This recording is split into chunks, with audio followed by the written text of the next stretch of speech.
In a significant development that promises to reshape the landscape of research and innovation in Maryland, Morgan State University has officially commenced construction on its transformative science center. The groundbreaking ceremony held on May 14, 2025 was attended by a broad spectrum of stakeholders including state and local leaders, university officials, faculty, students, and alumni. This $337 million investment represents the single largest state funding allocation in Morgan's history and symbolizes a bold vision for the university's future. The new Science Center, designed by Moody Nolan, the largest African-American-owned architecture firm in the United States, will span 7 stories and encompass 246,000 square feet. It is set to become the hub for the School of Computer, Mathematical and Natural Sciences, housing crucial departments such as biology and chemistry.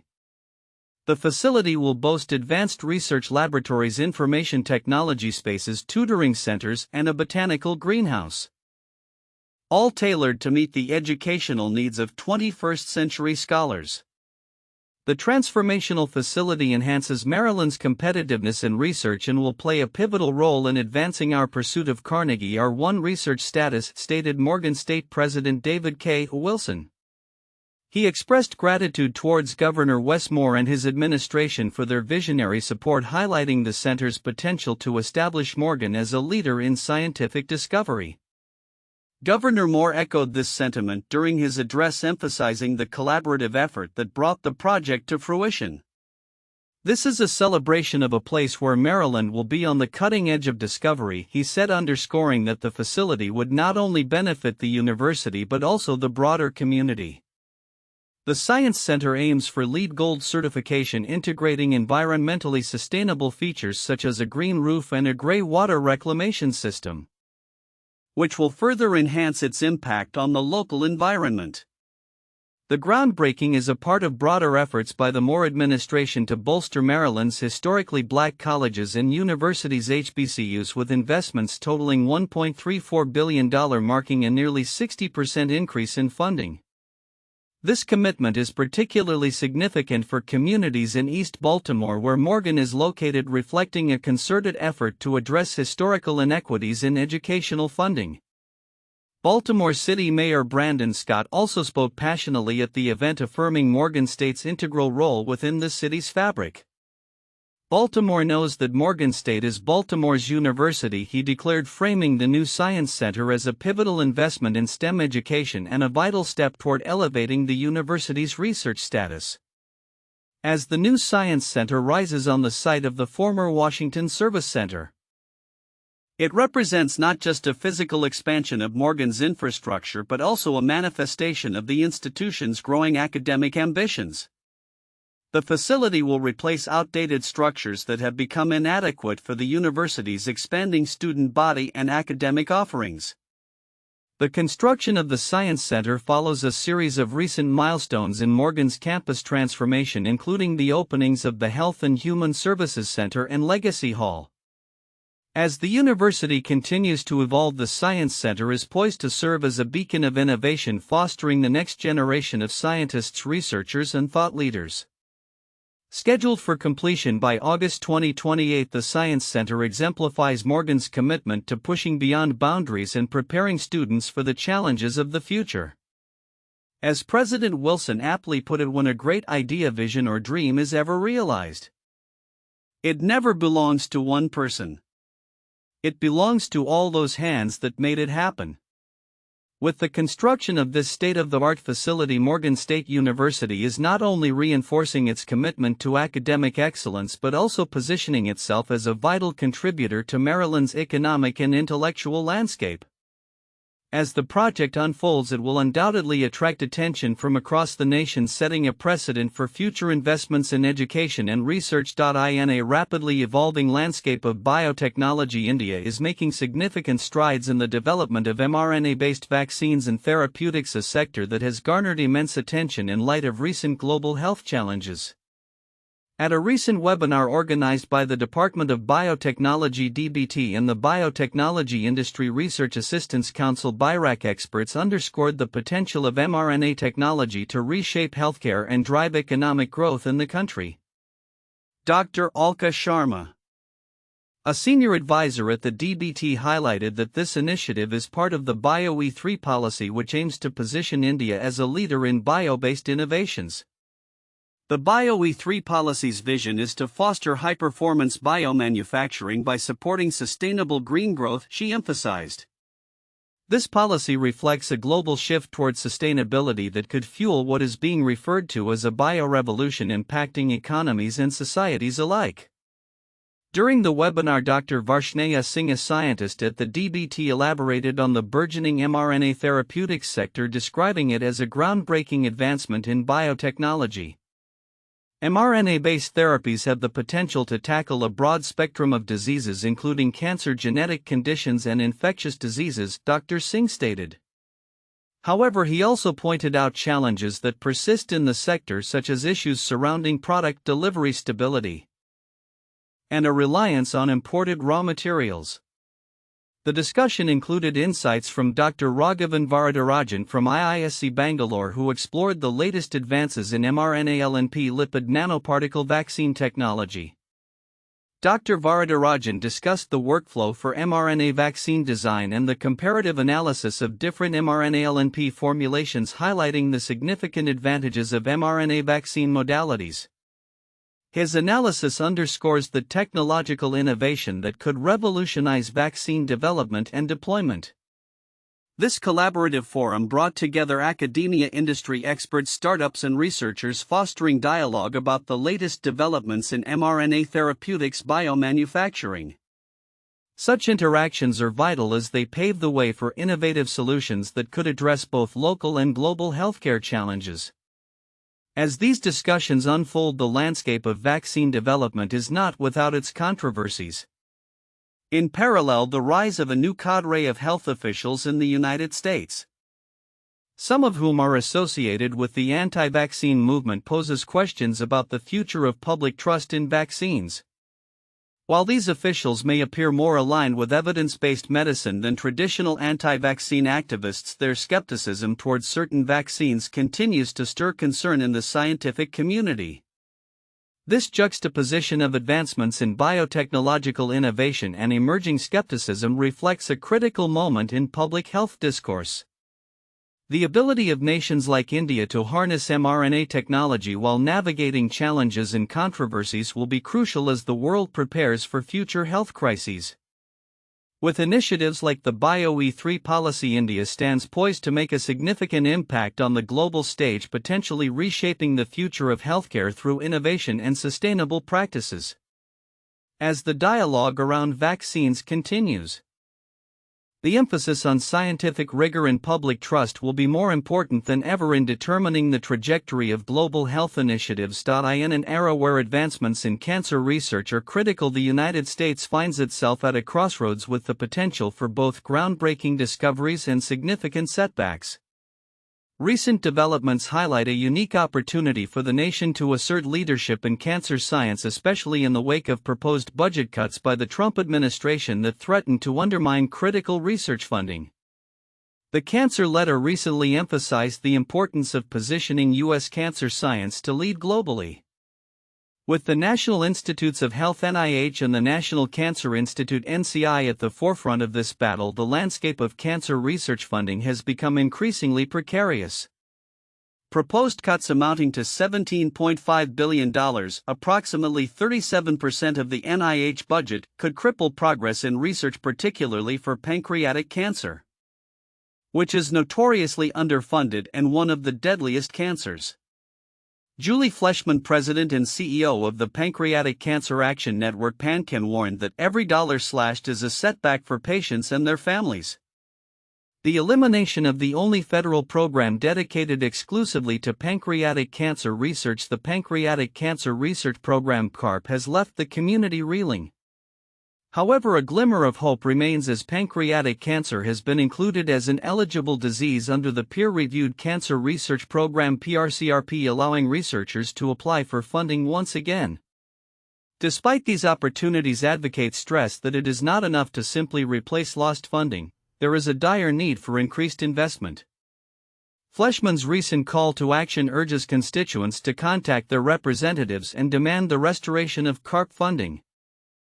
aiming for a target of $25 million in the fiscal year 2026 budget. The push for action is not only a plea for financial resources but a rallying cry for the lives that hang in the balance. The urgency of this situation is underscored by a broader narrative within cancer research. As reported by The Guardian, innovative research initiatives such as those at the Mayo Clinic are exploring how the human microbiome affects cancer treatment responses.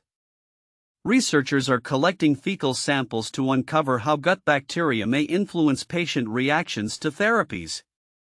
Purna Kashyap, director of the Mayo Clinic's microbiomics program, emphasizes the need for personalized medicine, stating, "If I can figure out by looking at somebody's microbiome and their genes as to what drug they would most likely respond to, I would want to pick that drug as a first step."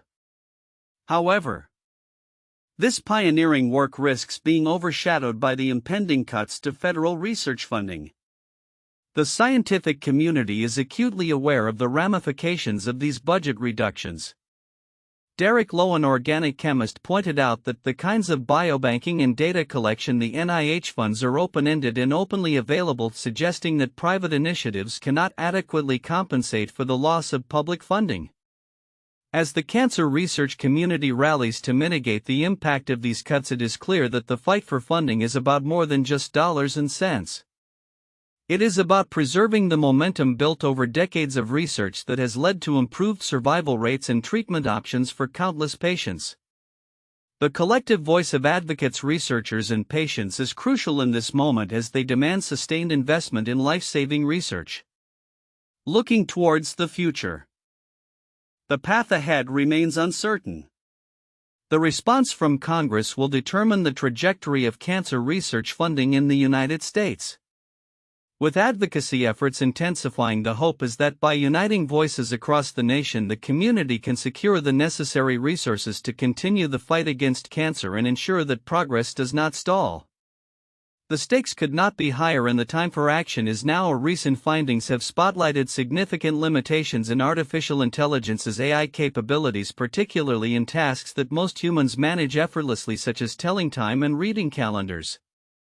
A study presented at the 2025 International Conference on Learning Representations (ICLR) and subsequently published on the preprint server AR14 revealed that various advanced AI models struggle to interpret analog clocks and calendar dates accurately.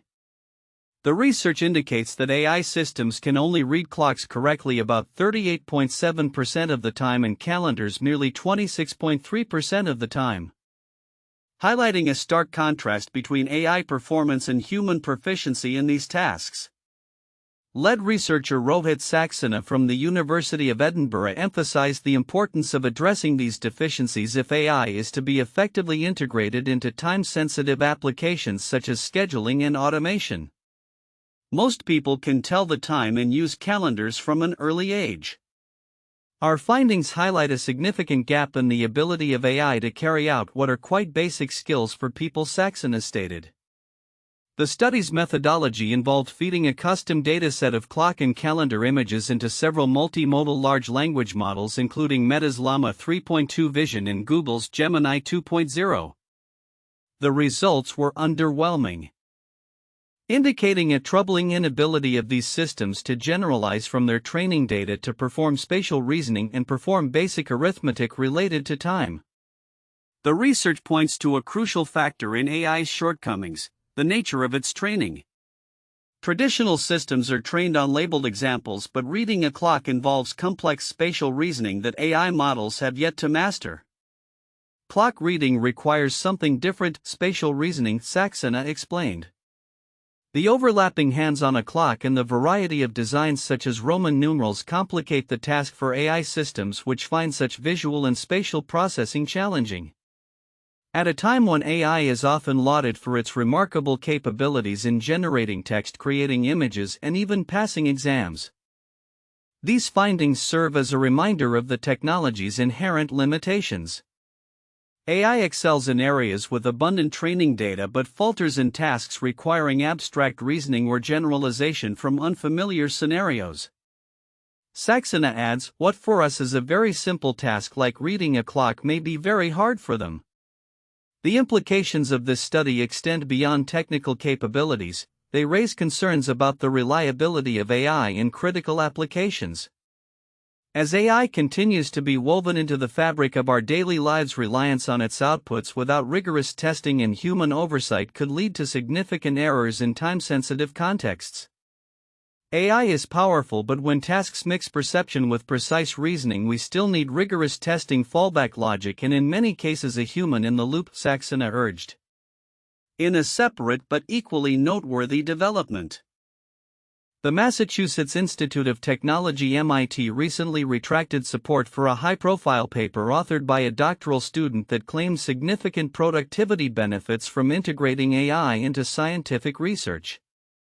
The paper, which garnered attention for asserting that AI tools led to increased discoveries in a materials science lab, faced scrutiny regarding the validity of its data.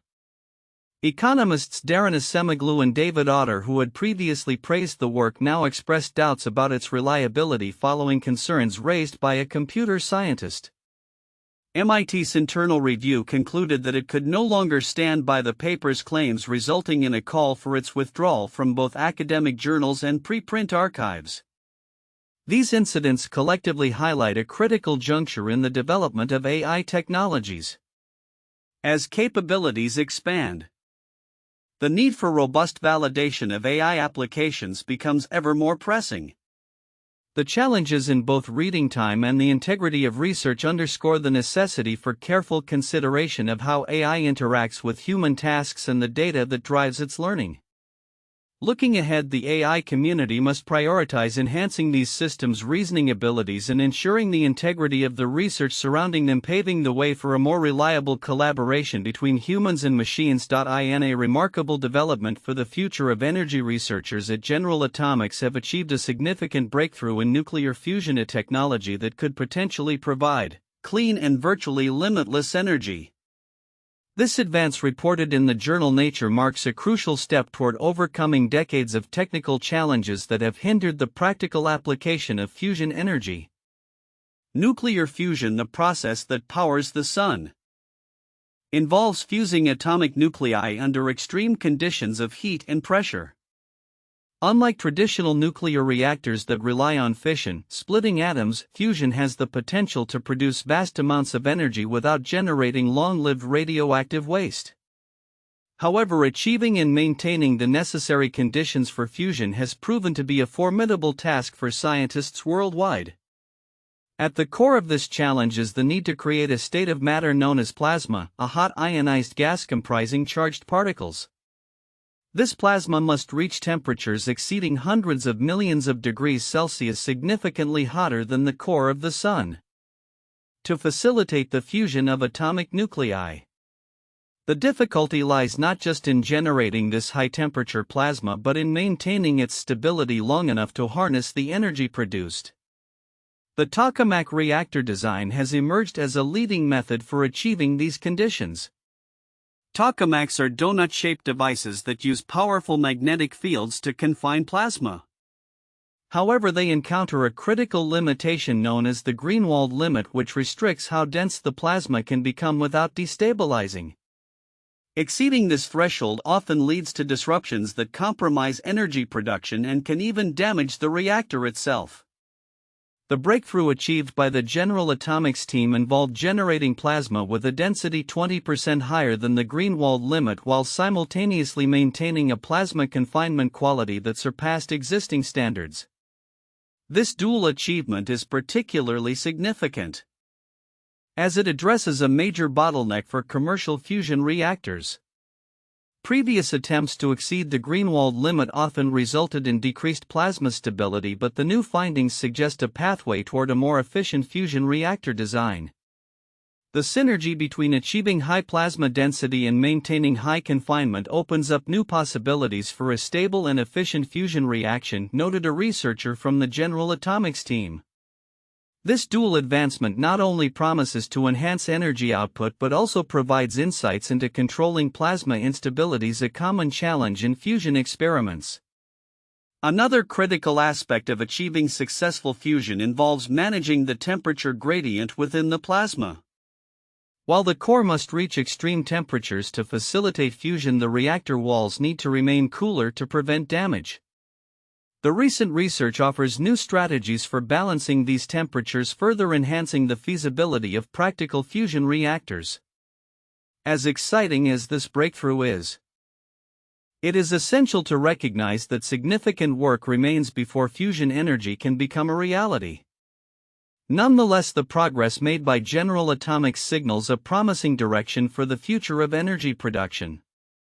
With a growing focus on sustainability and reducing carbon emissions, the potential for fusion to transform the global energy landscape is increasingly within reach. In parallel to these developments, the U.S. Department of Energy's National Ignition Facility (NIF) has also reported remarkable advancements in laser-driven fusion experiments.